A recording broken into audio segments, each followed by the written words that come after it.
مفتی صاحب سے میرا سوال یہ ہے کہ اگر ایک ہی گھر کے اندر 3 بھائی ہوں، ایک اسلامی بھائی جو ہے اس پہ قرض نہ ہو، 2 پہ قرض ہے، تو وہ گھر کے اندر اگر اکٹھے ہوں تو وہ جس پہ قرض نہیں ہے وہ عمرے پہ جا سکتا ہے یا کسی کو بھجوا سکتا ہے، یا پہلے اپنے گھر کا قرض اتاریں گے؟ اس کے بارے میں آپ شرعی رہنمائی فرما دیں۔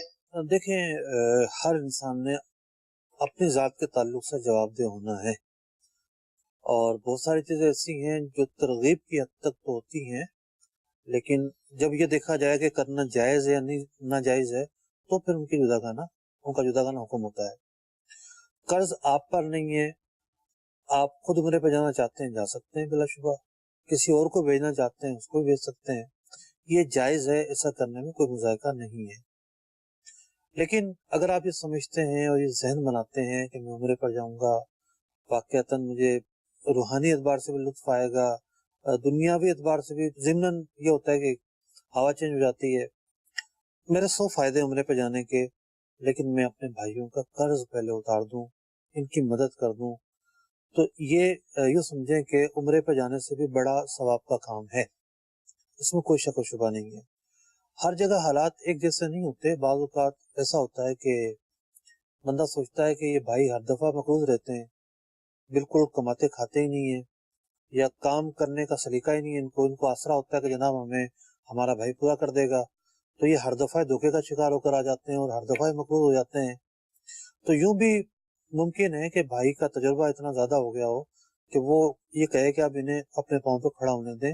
اور حالات کو خود سامنا ان کو کرنا چاہیے، تو وہ ایک جداگانہ کیفیت ہوگی۔ ایسا بھی ہوتا ہے بعض اوقات، لیکن عام حالات کے اندر اپنے بھائی ہیں، دیکھنا چاہیے، ان کی خبر گیری ہو سکتی ہے تو خبر گیری کی جائے۔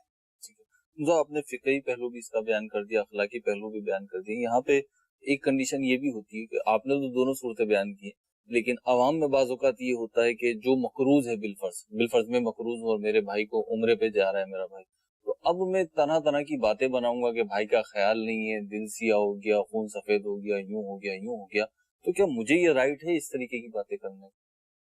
دیکھیں، قرآن پاک میں فرمایا گیا لا تزر وازرۃ وزر اخری، کوئی بھی جو آدمی ہے جو دوسرے کا بوجھ نہیں اٹھائے گا، ہر آدمی نے اپنا ہی بوجھ اٹھانا ہے، اپنے کیے ہی کا وہ ذمہ دار ہے۔ ہمارے ہاں جو یہ باتوں کی کھچڑی بنتی ہے نا، گھر کے گھر تباہ کر دیتی ہے، معاشرے میں لوگوں کی عزتیں خراب کر دیتی ہے، کرنا کچھ نہیں ہوتا، باتوں کی کھچڑی پکا کر رکھتے ہیں۔ تو اگر کوئی آدمی جواب دہ نہیں ہے، اس پر ضروری نہیں ایسا کرنا، اور وہ نہیں کر رہا، تو وہ ملامت کا مستحق کیسے ہو سکتا ہے؟ یعنی یہ پورے فقہی اصول اور ضوابط ہیں، پورا ایک موضوع ہے کہ کس طرح کے کاموں پر ملامت کی جا سکتی ہے، کس طرح کے کاموں پر نہیں کی جا سکتی۔ ہمارے ہاں خطیب صاحبان بعض اوقات جو ہے وہ ملامت کر رہے ہوتے ہیں، یہ کام یہ ہو گیا، لوگوں کو شرم آنی چاہیے، یوں ہونا چاہیے،